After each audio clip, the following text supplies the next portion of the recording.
Johnny here with Simpson Math.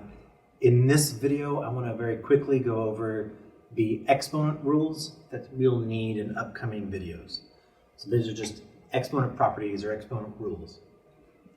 And the first one I'm going to go over is just the product property of exponents. It says if you have some arbitrary number, I'm going to use a for just some random number. If I have a being raised to the mth power, and I'm multiplying that by a to the nth power. So those bases match. Then we can write that as that base a and the exponents are being added together, plus n. And we should be kind of familiar with this. If I have something like x to the third times x to the second power, that's simply x being multiplied by itself 3 times x being multiplied by itself 2 times. So altogether, x times x times x times x times x, we're going to have x to the 5th power. And that comes from just this product property of that common base x where we add the exponents, 3 plus 2, x to the 5th. All right, so this is like a visual example, and this is just an example of us using the product property. If the bases match and you're multiplying, you simply add the exponents together. Similarly with the quotient, that is, if I have some arbitrary number to the nth divided by a to the nth power, I have the same base, but they're being divided instead of multiplied, then we subtract. I'm going to have a to the minus nth power. As an example, if we have x to the 5th divided by x to the 3rd, I use the property. That's simply that common base of x, and then I subtract the exponents. 5 minus 3 leaves us with x squared. Visually, we have x times itself 5 times in the numerator position, and then 3 down in the denominator position. And we know if we have common factors, top and bottom, they'll divide to 1 or reduce. So this x divided by x reduces, and notice I'm left with x times x in this numerator position, x squared. All right. Next property I want to talk about is the 0 power property. And this comes from the quotient. So this is, if I have some arbitrary number a and I raise it to the 0 power, we are comfortable with saying any non-zero number raised to the 0 power is going to be 1. So let me mention off to the side, a itself cannot be 0. 0 to the 0 power is something we'll get to later in calculus. But right now, anything else, any non-zero base raised to the 0 power is 1. And I claim this kind of comes from that quotient idea. If I have something like x to the 3rd power divided by x to the 3rd power, I would want to use the quotient property where the bases match. So it's just going to be equal to that base. And then my exponents are the top power minus the bottom power. And notice I get this x to the 0 power. And right now I'm like, hey, what's going on here? What is x to the 0 power? Well, if I go look at the visual representation of what's going on, I have 3 x's up top, I have 3 x's down below, all being multiplied together. And I see, oh yeah, these are going to reduce. And that active reduction or that division is going to leave us with 1. So if I ever have, like any number to the 0 power can be written as something like this. And that's just division, it goes to 1. And that's why we can't divide by, that's why the base, that value a cannot be 0, is because we are doing this division, and I can't comfortably divide by 0. All right, the next one I want to talk about is, let's see, oh yeah, negative properties. So if my exponent is a negative number, how do we handle that? That is, if I have some arbitrary number, a being raised to a negative ilmth power, a to the negative ilm. Well, the way we handle negative exponents is we take the base and we reciprocate it. So right now, my base is a. I want to put that under a 1. I want to reciprocate it. So this becomes 1 over a, and now the a is being raised to a positive ilmth power. And we could do it kind of the reverse way as well. If I had 1 over a to the negative ilmth power, same thing. I'm going to take my a and reciprocate it. My a is in the denominator position, so I want to reciprocate it, which is just going to put it in the numerator position. Now being raised to a positive ilmth power. And I'll show you an example of what's going on here.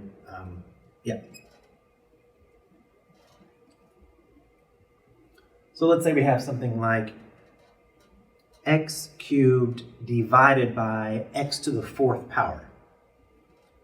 Well, the quotient property says I want to take these exponents and subtract them. This is equal to that base of x, the numerator's exponent minus the denominator's exponent, and I get x to the negative 1. So my question is here, well, how do I handle this negative exponent? So I'm going to go back to visually how we would do it. So I'm going to expand this out. I have 3 x's up top, 4 x's being multiplied together down below. I do a whole bunch of reduction, and notice I'm left with an x in the denominator position. So this reduces to 1 over x. So 1 over x and x to the negative 1st power are the same thing. They're equivalent. So notice that negative 1 exponent, it just took my base of x and it kicked it down into the denominator position. So that's how we're gonna handle negative exponents. It just reciprocates. Or if it's in the denominator position, it's gonna end up in the numerator. Numerator is being raised to a negative exponent, they'll end up in the denominator raised to a positive exponent.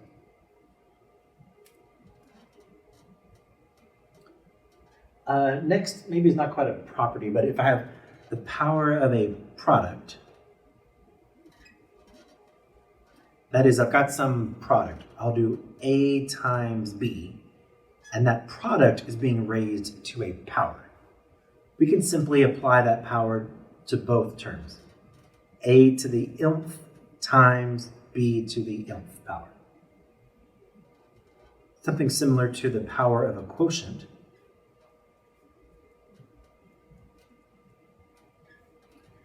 That is, I've got some quotient like a over b, and I'm raising it to the ilmth power. Well, I can apply that power to both the numerator and the denominator separately. So this is a to the m divided by b to the m.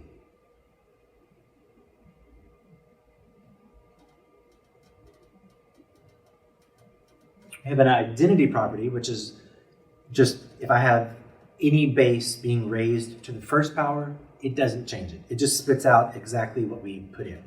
So this is a. So 5 to the 1st is 5. 0 to the 1st power is 0.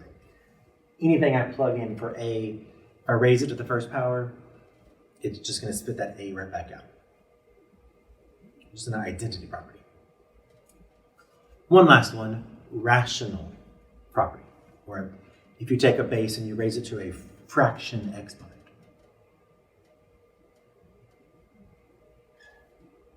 So let's take something like a again, and this time we're going to raise it to the ilm divided by nth power. Ilm over n. This can be rewritten, or the way we rewrite this is using the radical notation, or the square roots and cube roots.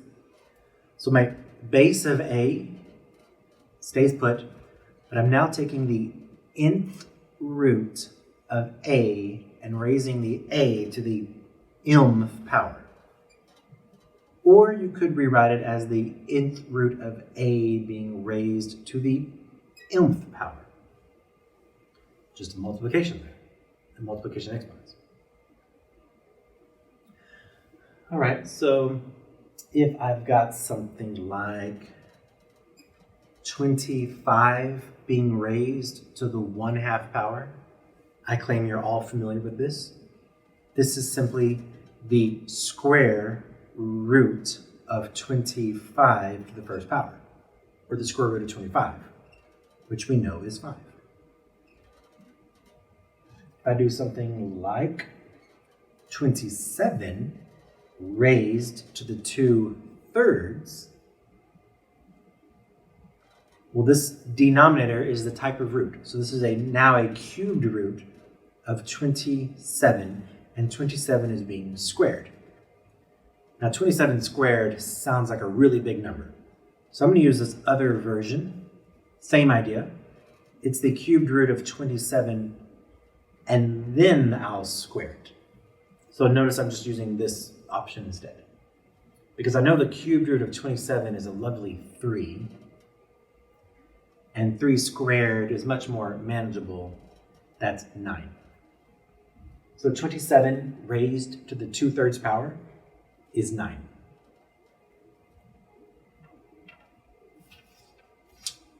All right, so we've got those exponent properties. We're going to need them moving forward. But we had the product and the quotient. We kind of use the quotient to show 0 and a negative. And then if you have a product to a power or a quotient to a power, you can kind of split up those powers. And then the rational, how to handle that. Let me just throw some random examples down real quick.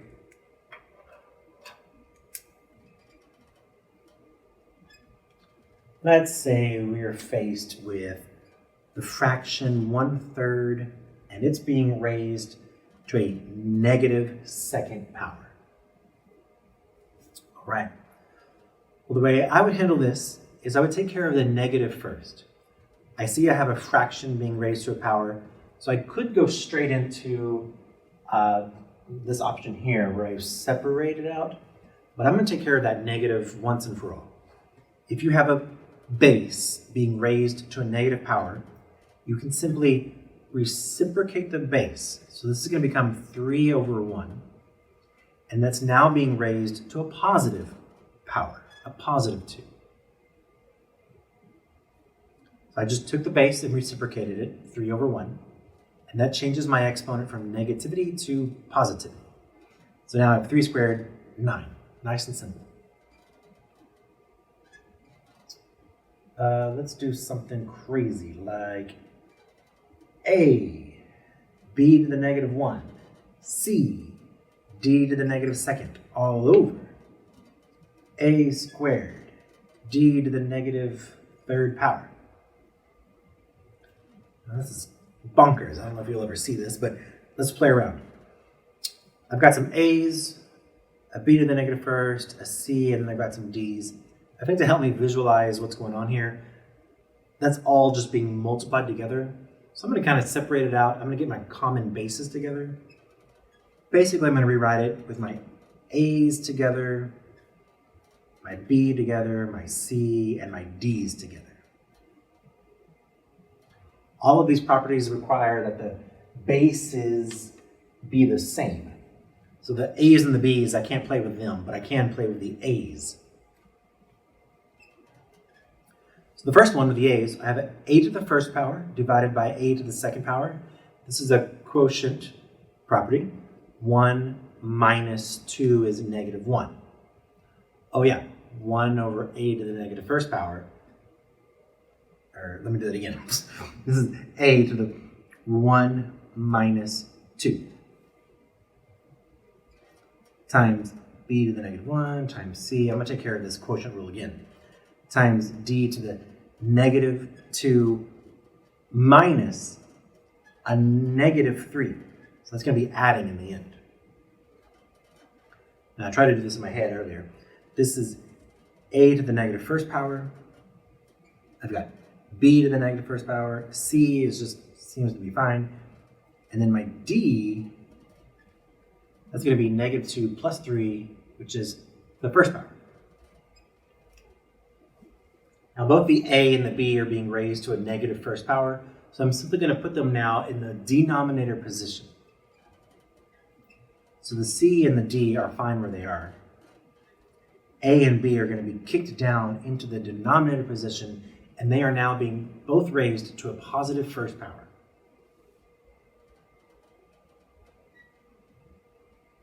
Let's try something tricky. Negative 2 to the 0 power.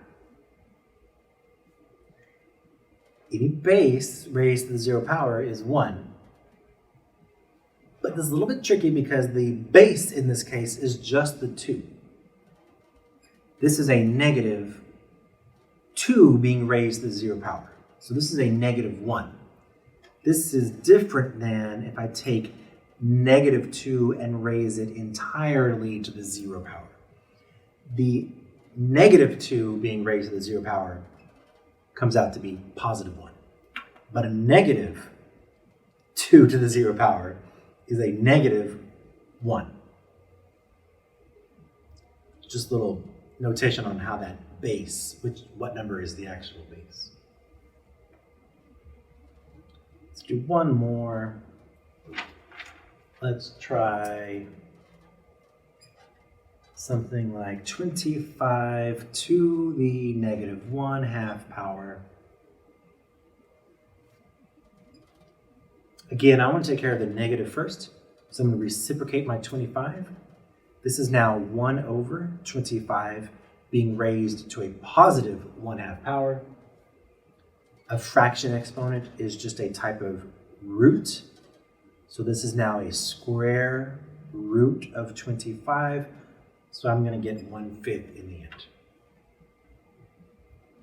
All right, hope these little properties help you out, remind you, refresh you, and we will be using them in the upcoming videos.